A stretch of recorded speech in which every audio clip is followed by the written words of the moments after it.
The second one is ghrelin. So ghrelin, I tell people to remember gremlin, as in like a salivating gremlin, to remember that one, because it's the satiety, it's the hunger hormone. It's the hormone stimulated by the ghrelinnergic cells of the GI tract, and it's responsible for it's the fetal clock hormone. And it's heavily regulated and controlled by our typical eating schedule. It sort of adapts to that eating schedule. Now, it's about understanding what hunger means. Now, for a millennia, hunger didn't mean eat. Hunger meant hunt. Okay?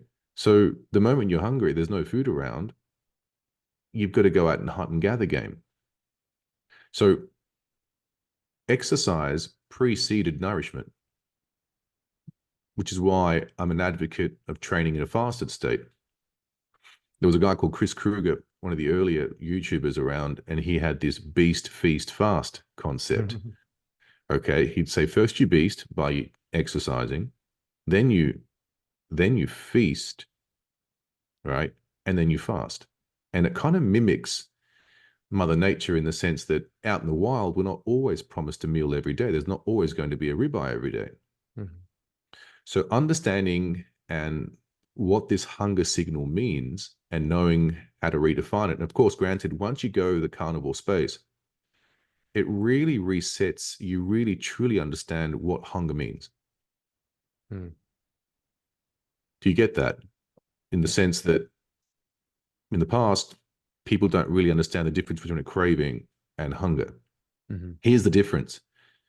If you're craving a big fat steak and you've eaten that and you're full, but you're not complete, it's touched the sides in a sense, but then you've got this other stomach for sugar. That's not hunger anymore.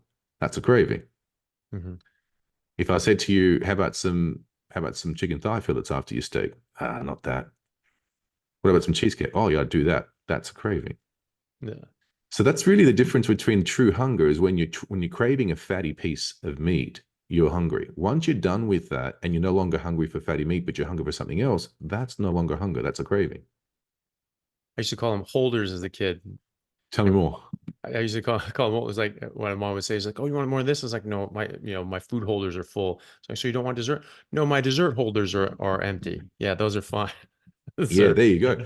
Well, I used to call it and after meal. So I would have when I was a sugar addict, I'd have a normal meal, like, whatever it was, but then I had to always finish off with something sweet. And that was my and after. What are you having and after that one? Okay. So when you understand true hunger, the other thing to note is most of the lipolytic hormones that are responsible for lipolysis for fat loss, they take place in a fasted state, or they take place during the hunger. All the counter-regulatory hormones, which we'll speak about in a second, they take place when you're fasted or when you're hungry. What do most people do when they're hungry? Well, they eat, which is understandable. We're following the natural state of the body, but then in the wild, if you really think about it, you're hungry, but it doesn't always mean that food's going to be there. So it's okay to go hungry once in a while. In fact, it's indicated. It's evolutionarily backed. Someone said to me the other day, but isn't fasting dangerous? Well, if we couldn't fast, we wouldn't be here today to tell the story. It's absolutely indicated. It's absolutely wired and evolutionarily backed. So this second hormone, ghrelin, is about understanding and learning how to redefine the hunger signal. If you've got extra body fat to burn, if I took you onto the show Survivor, within 24 to 48 hours, you're going to be in ketogenesis. What's one common denominator every contestant has on the show Survivor? They're very lean by the end of it. yeah. Okay. Because they're naturally going to be into ketogenesis, and hunger is this phenomenon that you're going to have to accept. And of course, if you've got fat to burn, then you're not starving, my friend. You might be hungry, you might be ravenous, but you're definitely not starving. You know what starvation is? Kwashiorkor disease.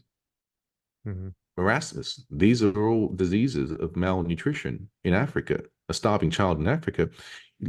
For those who don't know, Google a picture, starving. I think it's called struggling girl. I'm not sure his last name. His last name was Carter. I forgot his first name, but it was a New York photographer, and he took a photo of this child, and she was about to die, and there was a vulture waiting for her to take her last breath. Jeez. Okay, look up struggling girl on Google. See that? That's starving. Hmm.